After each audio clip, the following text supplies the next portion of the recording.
tunay. Si ano to, si Miracle. Miracle po. Gandang ibon, no? Anak din to ng Hen po, hen. Ano? Hen siya.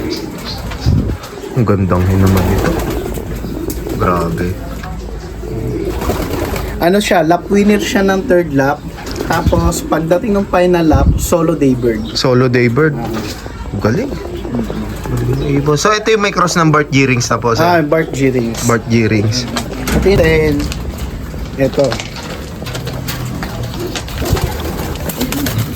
Ito yung season ko. Ito naman si Brave. Kapatid niya pa rin po. Hindi, magkaiba naman sila ng ano. Ang tatay nito yung Ilocano. Ilocano naman po. Pero kamukha niya pa rin, ano po? Dahil pag pinagpares mo yung ang nanay mo to na to, blue bar naman kasi dirty black. Dirty black check. Ito naman, ang laking ibon pero Laki. ganyan. Oo nga po. Daybird ng final lap din to. Tapos highest speed siya. Then may category doon na all bird at saka YB. Pero YB naman talaga lang. Oh, YB po. Parang additional na pala. Opo, additional category, ano po? Additional category. First overall din siya. Ganon din yun si ano. Si, ano si, po? Dalawang beses nag-lap winner naman. Ito naman ay consistent yung lipad. Consistent naman po. Clock ng clock siya. Grabe, ang galing. Banden back to. Bandebal. So may tulin, ano? Good siya. Grabe, ang Mga galing. lahi ng mga back. Ito. Yan, mga pinagmulan ko ng winner. Yung mga cannibal na yan. Ang mga kat, ito po. Diyan. Diyan nagmula yan. Yung mga matatandang ano na yan. Malalaki na yan. Yung cannibal na imported. Mga imported po, no? Ano yun, idol? Bali, pagka mag-acquire po kayo ng breeders, saan po kayo bumabase? Sa performance base o sa bloodline po? Pinakauna talagang selection, yung performance. Performance base po talaga. Then, follow naman din yon yung bloodline. Bloodline Kasi naman yung po. consistency nung lahi ang hinahabol. Hinahabol. Hindi naman laging winner, pero laging pumupwesto. nandun sa kasama sa kwentuhan. Ayun, okay po.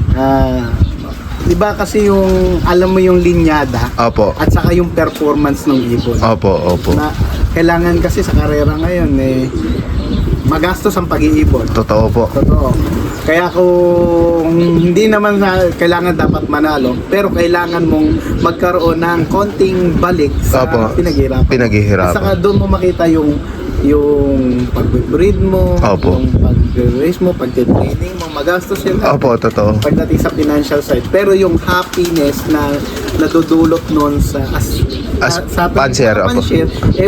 Walang katulad, opo. Pero doon pumapasok na kailangan mong mag-upgrade talaga ng ibon. Ayun. So, bali hindi po yung one family kailangan meron din pong pansundot, kumbaga ganun. Totoo, kasi hindi naman laging ganitong linyadang nananalo. Opo. Di ba? Kaya sabihin natin, ito yung ano.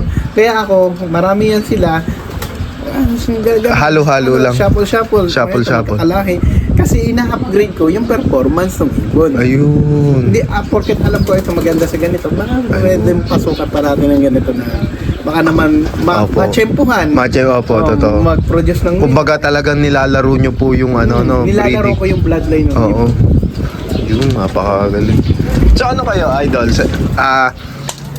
Paano yung pairing nyo? Kayo po ba ay long distance to speed o long to long speed to speed? Wala akong specific na ganon, pero ang gusto ko may speed yung ibon hanggang dulo. Dulo. Ayun, okay. Para kahit papano, laro tayo sa oiler, ang premiuman sa oiler, ang malaki dyan yung lap winner. Lap winner, opo. So, kailangan may tulin. Saka may kunat na talaga, no? Ayun. Kasi useless yung matulin, tapos pagdating ng dulo, Bibitaw. kaya kailangan mong kahit papano pasukan nung alam mong Kayang magbigay ng... may dulo. Hindi mo naman masasabi yun Apo. sa ibon na eto dudulo to ganito. Apo. Hindi niya na prove na yung mismong race na yun dumating siya doon parang makapaniwala ka na talagang May, ayun. So, ayun. Napakadaming ibon ni Sir dito. konting nga lang, marami pa ako yung susuk-suk. Oo nga po. Dami pang susok-sukan. Eto. Bali, idol, paano po kayo magsalang ng mga ng breeders? Halimbawa, ano po yung mga sistema po once na kayo magsasalang ng breeders na po? Ako naman, pag nagsasala ng ibon, eto, sasabihin nila by the book. Pero, ano naman talaga, na dapat mong ipurgahin, paliguan, tapos makita mo yung physical look ng ibon na nandun na yung hinahanap mo sa breeding. Choky feet, namumulbos yung balahibo, Opo. maganda, puti ang ilong. Opo. At saka makita mo yung ibon na nangungusap na i-breed mo na ako. Opo. Ganon. Opo. Parang sasabihin, parang ganito yung ganyan itsura. Yung parang Sobrang kinis na po talaga. inis, yung katawan maganda na hipo. Yung basta maano mo siya na Opo. ano ba yung tamang word na yung masasabi mo sa ibon na ready na para i-breed. Kompleto na po. So bali idol, sa training naman po, once na magi-start na po ang training nyo, ano po yung mga sistema po na ginagawa nyo? Training naman ako sa club training, hindi mas gusto kong nakaka-advance ako ng bitaw. Bitaw, okay. Then pagdating na during derby, nagpapatos talaga ako ng ibon. Kung alam ko naman late ako, sa South medyo na late ako, talagang pinatsyatsagaan ko yun na ipabato. Ipabato. Single toss. Opo. Kasi makadevelop ba ng marker Opo. yung ibon, Sariling lipad Oo. na hindi aasa sa plak na maganda yung iba kasi mas makakatipid kapag nag-club training ka, pero kanya-kanyang diskarte. Opo. Kung kailangan talagang Yung gamit. kahalagahan ng mid-toss, self-toss, ina-apply ko sa loop kasi Opo. iba pa rin talaga yung may sariling bitaw at uwi yung ibon. Opo, yun. Yun yung pinakasimpleng ano. So bali idol, sa one week preparation, ano po yung kadalasan nyo po ibinibigay sa mga panlaban natin? Kayo po ba, ano po ba mas madalas nyong gamitin? Kayo po ba yung nagsisynthetic na gamot or herbal na gamot? Pagdating sa mga vitamins, multivitamins, lahat naman yan magaganda. Nasa atin na lang kung paano natin i-apply sa ating look. Meron ako dyan yung ginagamit, yung gawa ng microbest. Microbest. Meron sila doon electrolytes, doon lang sa taas yung microlytes, ano siya, anong tawag dito? Scientifically based din naman, pinag-aralan. Then yung ano niya, content niya, meron siyang doon, may glucose na siya, meron na siyang electrolytes na Kompleto na ano po. Oo, maganda sa pagdating ng ibon, arrival yung binibigay ko dahil nakikita ko yung mabilis makarecover yung ibon. Yun. Dahil yung may tinatawag anti-coccidiosis, yung parang lulugulig yung ibon. Opo. Meron siyang Ganong properties po. para maibalik yung kanyang nawalang energy. Ayun. Tapos pagdating naman sa sa patoka, ay kung ano yung commercial, ayan, BBC mix yung aking ginagamit na patoka sa flyers sa breeder. Yun na rin. Nag-a-add na lang ako ng sap at saka mani at saka mais. Yun. Ay, parang pandagdag ano po, nutrients, ano po. Oo. Ayun. Tapos yung mixed seed. Tapos naman sa mga vitamins powder, yung pink mineral, pecotrin. Ayan, mga basic po talaga. Common, templa yun. Tapos yung microbest product, tapos yung engineer's herbiotics, yan. Gaganyan din ako.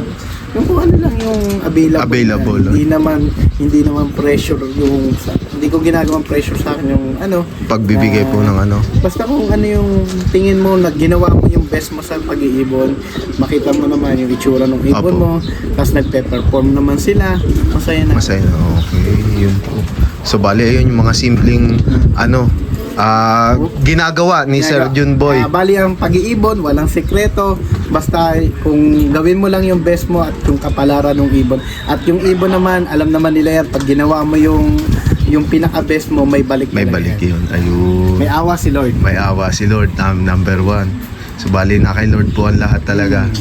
So bali idol, in case po na may magtanong ng mga ka-newbie fanciers na gustong mag-acquire ng mga bloodlines nyo po dito, kayo po ba ay nag-out ng mga bloodlines nyo dito? Pagdating naman din sa pag-out ng ibon, kung ano lang yung available at kung Apo. minsan kasi ang breed ko lang talagang sapat Sakto lang. Opo. sa panglipad. Kung meron namang spare, yun, hindi naman tayo madamot at nag-share naman din tayo ng Apo. ating mga ibon. Ibon, ayun. So bali ayan, kung gusto nyo nga mag-inquire kay Sir Junboy, PM na lang. PM na lang. If mayroong available. Kasi madalas talaga, sir, Ubus na lang. hindi naman siya ubos kasi hindi lilimit ko rin din talaga yung Bibreed, ibon. Dahil pinaghahandaan ko yung mga Panlaban nyo po na. panlaban. At Ayun, sa saka pang-oil. preparation sa ibon Opo. na kailangan tayo mag-produce ng healthy na ibon. Hindi lang basta Hindi rami. lang tayo basta breed ng breed. Kailangan ng quality po talaga. Quality. Ayun. Quality over quantity talaga. Ayun. So bali ayan, kung gusto nyo mag-acquire o mag-inquire kay Sir Junboy Kabahug, pwede nyo siyang kontakin sa kanyang Facebook page. So bali PM lang, ayan, naka-flash sa screen yung Facebook page ni Sir Junboy. Idol, meron po ba kayong mga isa-shoutout? Shout out sa lahat ng unang-una kay Lord. Lord, Tapos number one po, opo. shout out sa mga kalapatids ko dito sa San Jose del Monte at mga miyembro ng TDFC. Maraming salamat sa inyo sa suporta at pagtangkilik sa mga palaro ng BBCM at sa TDFC. Ayun, so shoutout po sa inyo sa mga ka-area ni Sir Junboy dito. Saka lahat ng mga lahat ng mga nakakakilalang kaibigan sa Opo. Facebook, sa personal, kamag-anak, pamilya, lahat. Hindi na may isa-isa ano po. Thank you. Salamat Ayun. sa suporta. Ayun. Unang-una sa pamilya nila Kuya Ronald, nila Madam, na lagi nakasuporta sila. Yung mga kalapatids natin dito, Opo. yung mga kasama natin sa pagtataguyod ng Club, BBCM at saka sa club at saka sa atin. Lahat. Mga player. Thank you sa inyo. Thank you sa inyo. So bali idol, maraming salamat po sa pagtanggap nyo sa amin dito, and then hopefully sa mga susunod na season, sigurado makakabalik dahil sigurado maghahakot pa ng achievement ng mga bloodlines nyo po dito. Sana nga sir, Ayan. nawa ipagkaloob ni Lord yung mga Ayan. So ayan. bagay-bagay nating hinihingi. Ayun. Kung gusto nyo nga mag-inquire kay Sir, ay PM lang. And then ayan, kung bago pa nga lang kayo sa aming YouTube channel, mag-like, comment, share, and subscribe na kayo. Hit nyo na rin yung notification bell button para lagi kayo ma-update sa mga bagong video naming ilalabas. Maraming salamat mga kalapatids. See you next video. Paalam.